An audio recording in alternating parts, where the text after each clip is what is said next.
En África juega otro papel importante es los primates. Ahora vamos a ver, no solamente es entre humanos, sino también entre primates y de primates a humanos que puede pasar el virus, ¿ya?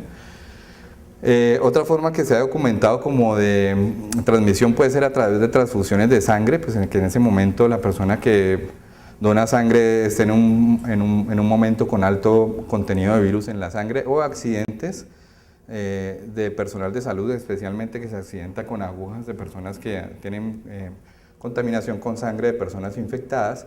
Esta vía de transmisión materno-fetal es muy importante. Aproximadamente la mitad de las embarazadas, si se llegan a infectar en el periodo que es bien cercano al parto, hablando de unos 4 días antes del parto, si se llegan a infectar, la transmisión al recién nacido o al feto puede llegar a ser del 50%, 49 o 50%, ¿ya? Y en las embarazadas que de pronto adquieren el virus antes de esos periodos del parto, lo que sí se ha asociado, especialmente cuando el embarazo es temprano, es que se ha asociado el virus también con abortos, ¿ya? Pero con transmisión al recién nacido puede ocurrir en los días, cuando la embarazada adquiere la infección en los días cercanos al parto. Trasplante de órganos, especialmente se sabe que el virus a veces se ubica en órganos, en tejidos oculares, ¿ya? Entonces en trasplantes de córneas, que son frecuentes a nivel mundial, si por casualidad el donante cuando fallece, porque casi siempre son córneas de donantes que han fallecido, tenía pues el virus y el virus se localizó allí en la córnea y casualmente esa córnea fue a dar a otra persona, ahí puede haber una forma de transmisión del virus de chikungunya.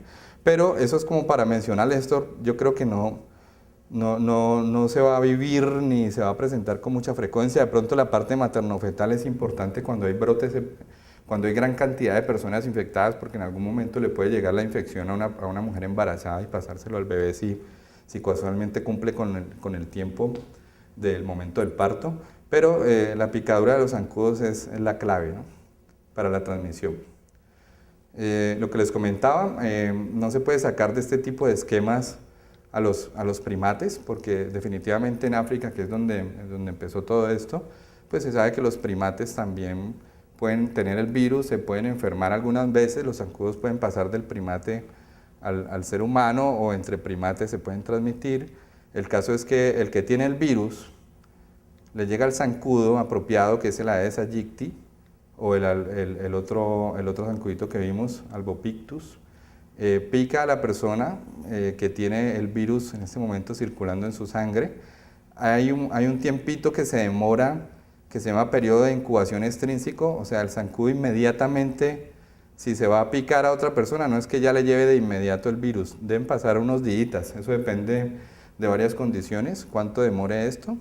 El caso es que después de algunos días, ahí sí ya el virus empieza a ubicarse en las glándulas salivales del zancudo, casi siempre en las glándulas salivales es donde se localiza mayor cantidad, y empieza cada vez que él va a alimentarse y a picar a personas sanas, a llevarle el virus a las personas sanas, o pues sin descartar pues en otras regiones del mundo también a los primates, y después de que la persona que es sana recibe el virus, hay un periodo que se llama periodo de incubación intrínseco, que es un periodo en el cual uno puede durar sano, o sea, sin enfermedad, con el virus circulándole, hasta que empieza en un rango aproximadamente de 1 a 12 días, pero en promedio de 3 a 7 días, a empezar los síntomas de la enfermedad.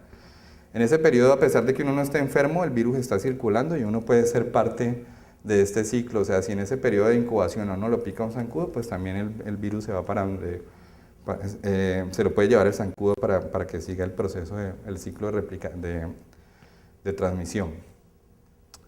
Las características del zancudo, es un zancudo que yo creo que varios lo hemos visto, es frecuente verlo en nuestro medio. Su característica principal es las patas así alargadas, estas manchitas blancas en las patas y en el cuerpo, como tal, un zancudo de más o menos 5 milímetros de tamaño.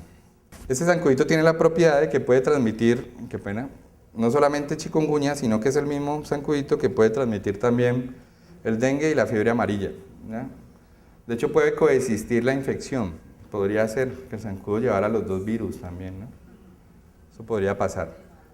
Lo que hablamos ahora, el tamaño, las manchas blancas, Esto es una característica importante, él pica más de día, como amanecer y atardecer, a diferencia de otras enfermedades. Por ejemplo, la malaria, el zancudo de la malaria, que es una anófeles, él pica más de noche, ¿ya? Entonces, este pica más de día, amanecer y atardecer. Bueno, tiene que ver mucho con aguas estancadas, y pueden ser aguas limpias, pero el agua estancada es propicia para que él deje los huevitos ahí y se reproduzca, pues.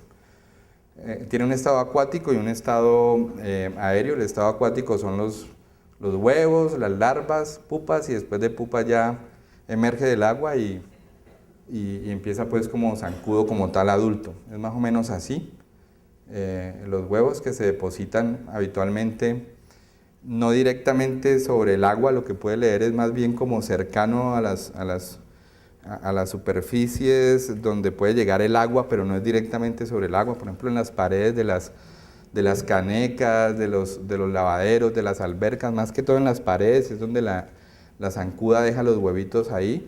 En algún momento el agua llega hasta los huevos y se continúa el ciclo, pero también estuve leyendo, el doctor ahora también de pronto nos profundiza más, que estos huevos pueden durar meses, esperando a que haya agua para continuar el proceso, ¿ya? O sea que puede quedarse allí en la pared de una alberca, por ejemplo, durante 6 meses, 8 meses, creo, entiendo, y después de eso, si hay agua o si llueve, por lo menos en una matera y le queda agua de lluvia o algo, ahí seguir ya este proceso nuevamente. El proceso de larvas, el proceso de pupa y después de emerger del agua como un zancudo adulto. ¿Quiénes nos podemos enfermar? Realmente todas las personas a cualquier edad podemos ser infectados. Una cosa importante es que solo da una vez, o sea, se genera una inmunidad.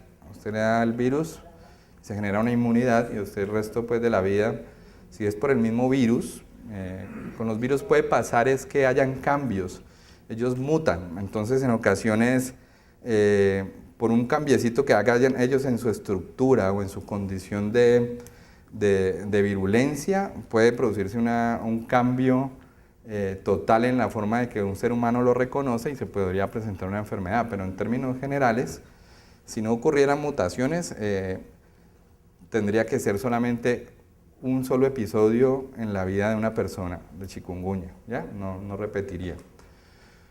Hay unas personas que tienen un mayor riesgo para tener la enfermedad más severa o con mayores complicaciones y son las personas de edad avanzada. Yo estuve leyendo más o menos 65 años, 70 años es como el límite, y en los menores de 1 año. Tienen más riesgo pues de que la enfermedad sea más complicada, más difícil de manejar y con mayor riesgo de severidad.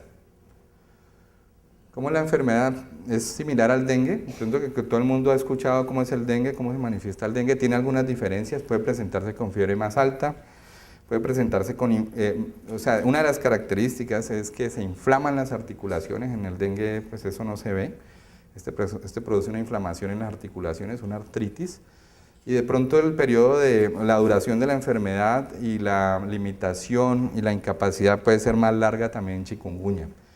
Esto lo hablábamos ahora del periodo de incubación. Recuerden que el periodo de incubación es el tiempo que se demora en iniciar la enfermedad después de que el virus entra al cuerpo. O sea, me picó el zancudo con el virus, pero yo puedo durar varios días sin tener ningún síntoma y el virus sí empezar a replicarse. Y después de 3 a 7 días en promedio, empezar la enfermedad. Pero miren que este es el promedio, pero pueden durar hasta 2 semanas sin uno enfermarse.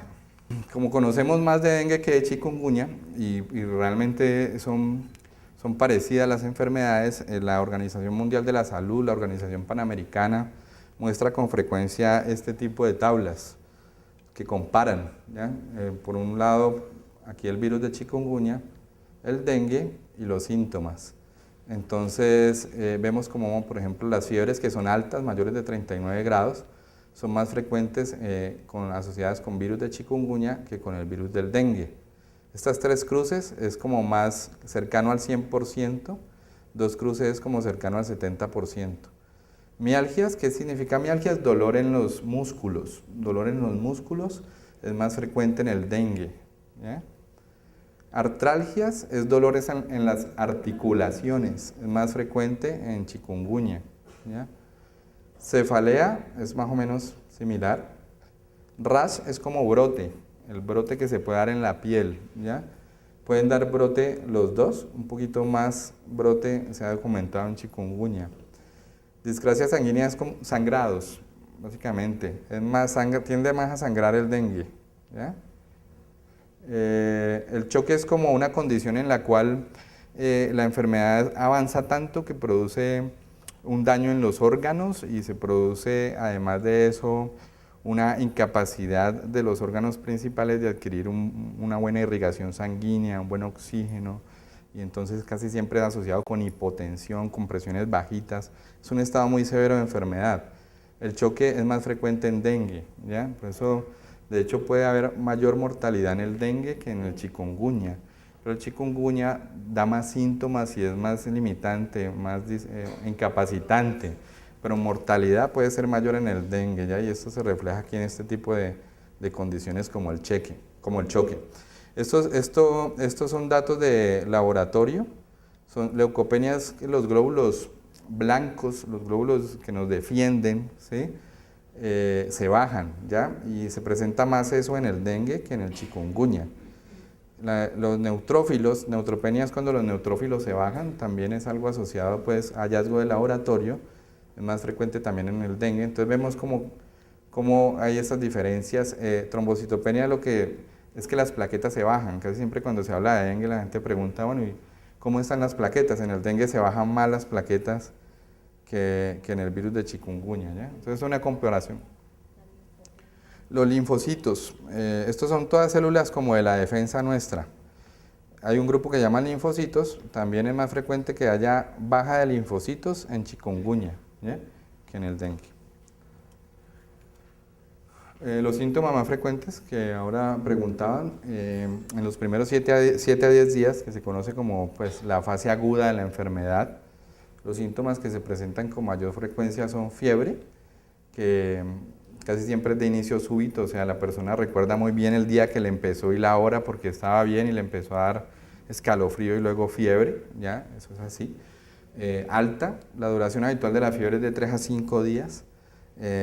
Los otros síntomas frecuentes son lo que hablábamos ahora, el dolor en las articulaciones, que se puede presentar en el 80% de las personas con el virus.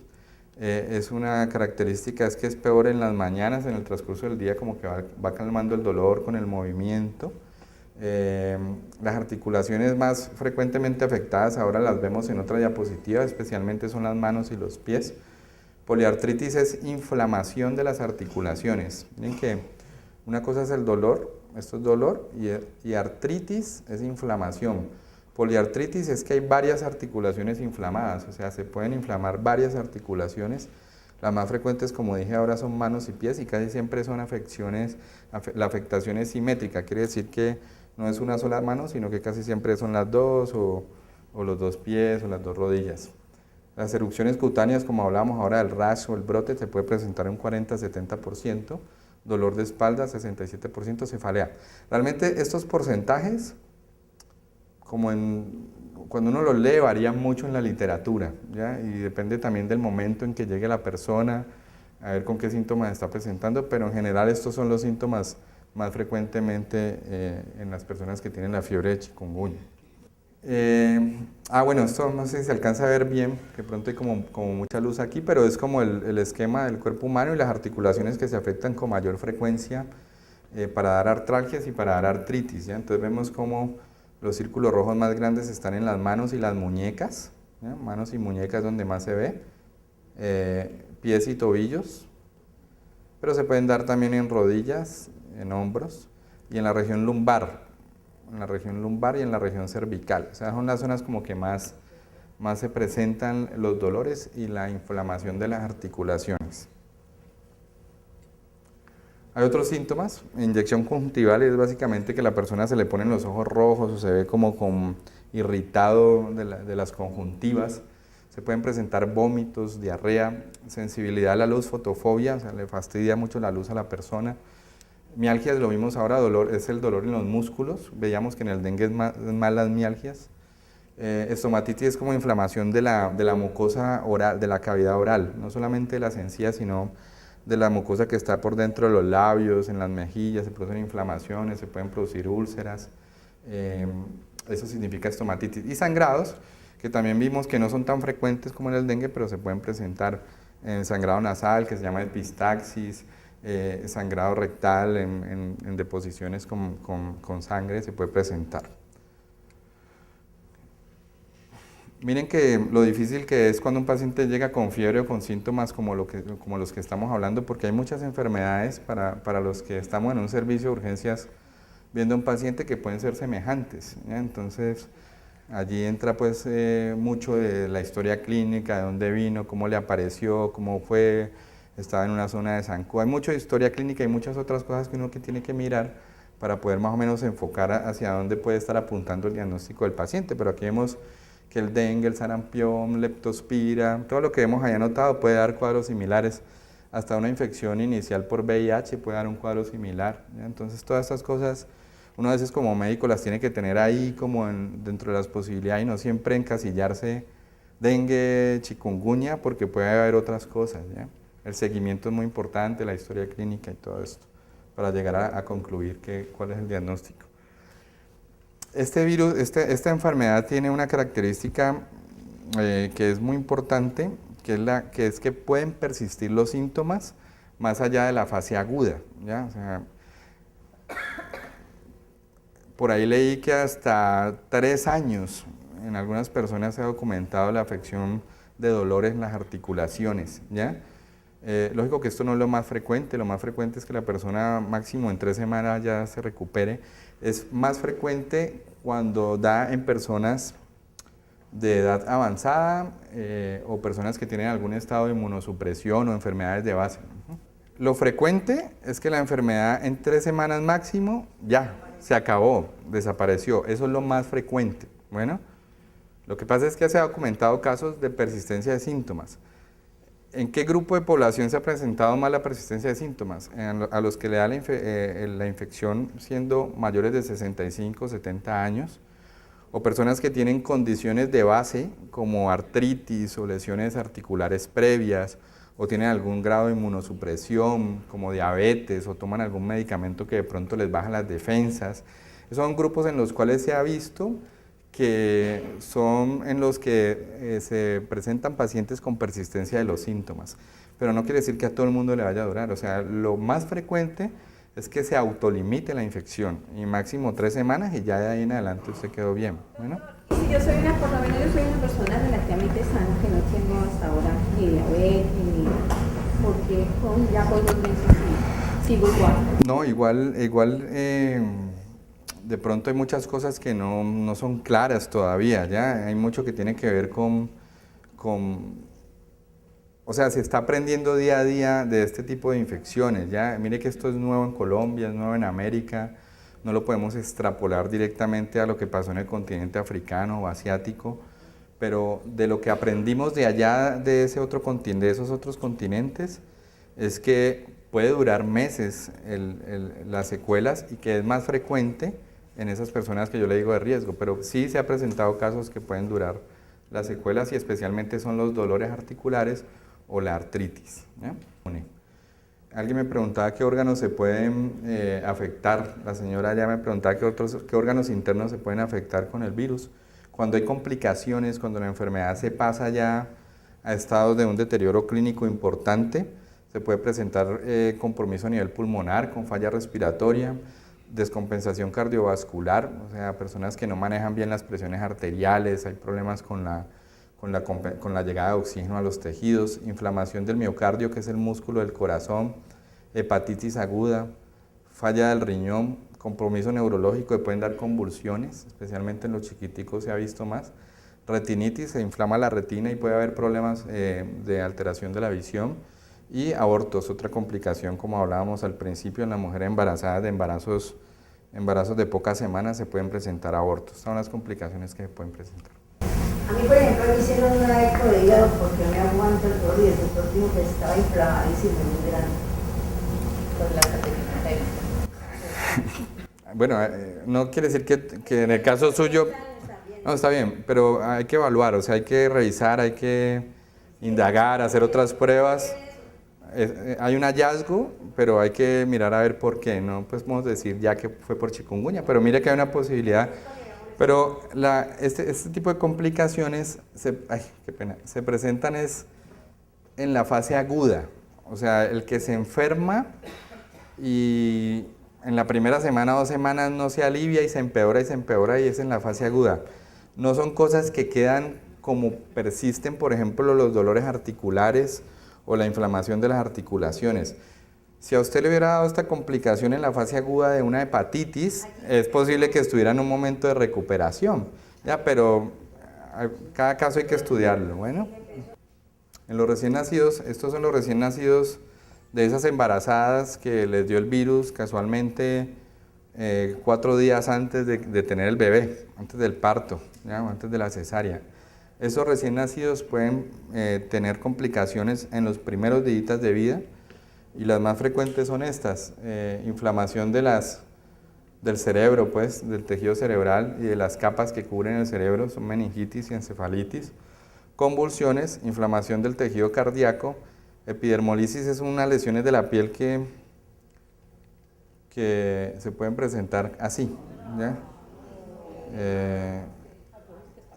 Les da como unas ampollas, esas ampollas se revientan, se le empieza como a desfacelar la piel y esto se ha visto en los recién nacidos en casos donde se ha documentado la infección que se transmite de la madre al feto en los últimos días del embarazo.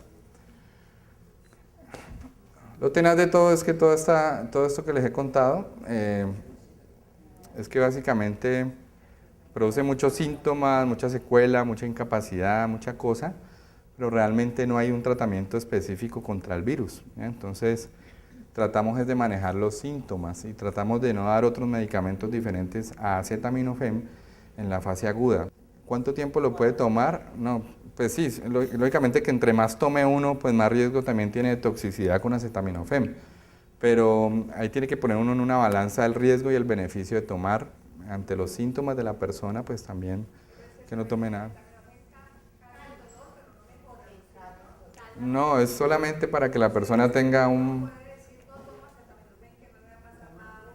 No, no cambia, el pronóstico no cambia. La duración de la enfermedad no cambia, el pronóstico no cambia. No se complica más porque deje de tomar acetaminofén, no. Es para que usted se ayude con los síntomas, ¿ya? Especialmente es porque recuerden que en la fase aguda puede confundirse con otros diagnósticos, entre esos el dengue, ¿ya? Y en el dengue está claramente documentado que aspirina o ibuprofeno, naproxeno, ese tipo de medicamentos pueden aumentar el riesgo de sangrados, y sangrados importantes, ¿ya? Entonces aspirinas, naproxenos, ibuprofenos, diclofenacos, todo esto se debe evitar, ¿ya? O la bomba pues de la farmacia, que tomes esta de bombazo, este escopetazo. La tiamina se le ha dado la propiedad de disminuir, o sea, como un repelente es la tiamina, ¿ya? La tiamina es como una recomendación que algunas personas dan. Eso tiene algo de soporte científico, no todo el mundo está seguro de que sirva, pero se podría dar una recomendación para alguien que vaya a ir a una zona donde hay muchos zancudos, tome tiamina que al parecer sí protege disminuye que lo piquen los zancudos, es como una acción repelente. Mucha fiebre, mucho dolor de cabeza, la llevé a la clínica de medio y el lunes festivo, la doctora dijo, parece ser una de las dos, pero vamos a descartar con otro examen de sangre, allá hicieron un examen de sangre, que las plaquetas eran 180.000, que entonces otro examen de sangre para descartar, entonces ya hoy me entregaron el otro examen que le llevé esta mañana y me dice el doctor Ortiz que no presenta, que es más chikungunya que dengue. Y entonces me dice lo mismo que... El manejo es igual, ¿ya? Mire que el manejo es igual, ¿sí? Es quietud, una buena hidratación, estar tomando líquidos porque la persona tiende a deshidratarse, tomar acetaminofén y en las personas de pronto que son de más riesgo, estar atentos a signos de complicaciones, falla respiratoria, sangrados, que se ponga amarillo por una hepatitis o algo así. ¿Y algún alimento especial? ¿Alimento? No, no hay ningún alimento. O sea, que uno diga, coma esto para que se mejore, no lo hay. Sí, comer saludable. La prevención es la piedra angular aquí, o sea, hay que prevenir. ¿Cómo se previene? Reducir al mínimo la población de zancudos. Entonces, ya sabemos, evitando todo lo que acumule agua. Todo lo que acumule agua y que el agua ahí estanca hay que evitarlo, de materas, floreros, llantas, lo que sea que acumule agua, hay que evitarlo. Hay que lavar las paredes de las albercas, porque acuérdense que los huevitos quedan ahí en las paredes, al menos una vez por semana y con cloro idealmente. Hay que cubrir, si usted recolecta agua en su casa o en su finca, pues entonces cubra el recipiente, póngale una tapa, ¿ya? Para que evite que el zancudo llegue ahí. Hay que fumigar, las campañas de fumigación son muy importantes como una medida de salud pública, pero uno también en su casa tiene que estar fumigando y tratar de controlar pues, la propagación del zancudo. Muchas gracias, un remedio. Muchas gracias a todos por la asistencia.